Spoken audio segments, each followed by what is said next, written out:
back in our black cab for Reuters on the road. Joining me today is the CEO of a company called LoopMe. His name is Stephen Upstone. Now, Stephen, welcome to the cab.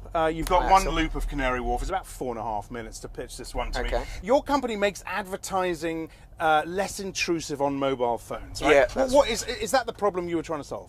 Yeah, so we'd worked in the industry for the last 6 or 7 years, and basically a lot of app developers and publishers were using banner ads, which have been transplanted straight from the online industry, but they didn't really think about the consumer and the experience. Yeah. And a lot of these ads were being placed very close to the navigational features. That could be the tab you're clicking on to go to a different news story, or it could be a catapult you're trying to fire if you're playing a game, and that leads to accidental clicks, which is very frustrating for consumers.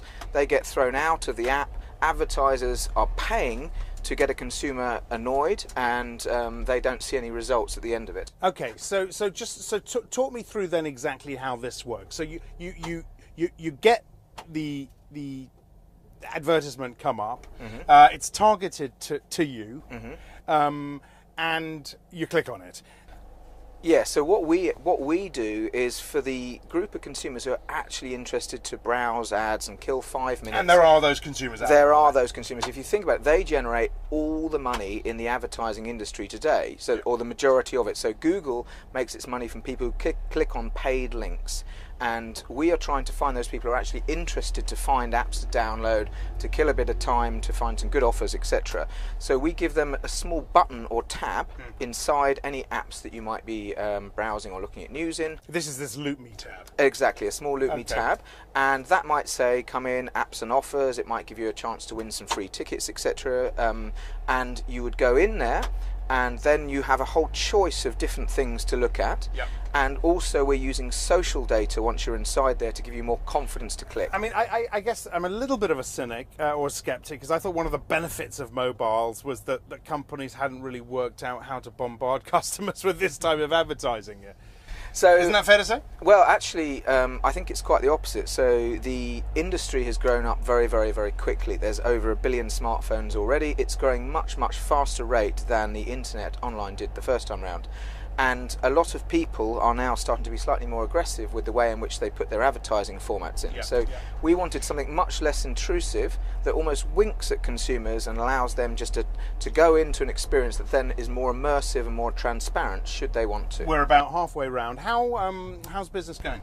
It's going great, yeah. So Can you talk numbers to us at all? Yeah, so we are marketing now to thousands of different app developers, and we can work with the small guys who could be a small company of 5 or 10 people who have maybe had a smash hit game with 50 million downloads, and we've managed to penetrate a number of those different businesses.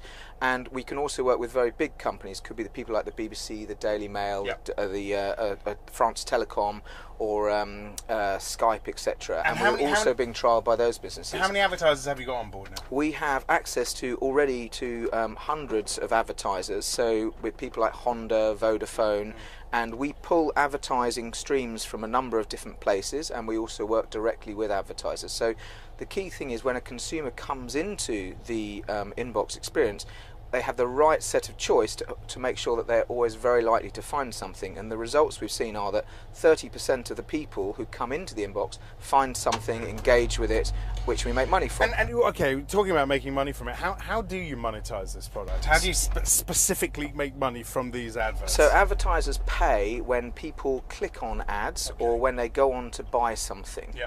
And that could be a download that they've made, or it could be actual transaction that they take on their phones. And bear in mind that we are also working in tablets. You could imagine that could be quite considered decisions, because you have a different kind of experience to a straightforward phone experience. We take that money and then we share that with the publisher. So the publisher's proposition, if you like, the sell to them is add a box. It's something that's unique that you don't have already, and we give you new money every month. And how much money is your business making? Can you talk to us about revenue? So we're not yet reached $1 million of revenue. Okay. However, as a business, a number of similar businesses have grown very quickly to $10 million of revenue within a period of 1 to 2 years, and we are now coming into a much steeper part of the adoption curve of mobile phones All right. and smartphones and tablets. And we have just got back to Reuters. Stephen, it's been a pleasure to have you in the cab. It goes very quickly. Stephen Upstone from LoopMe, the CEO. Yep. That was it for Reuters on the Road. Plenty ahead. I'm Axel Threlfall.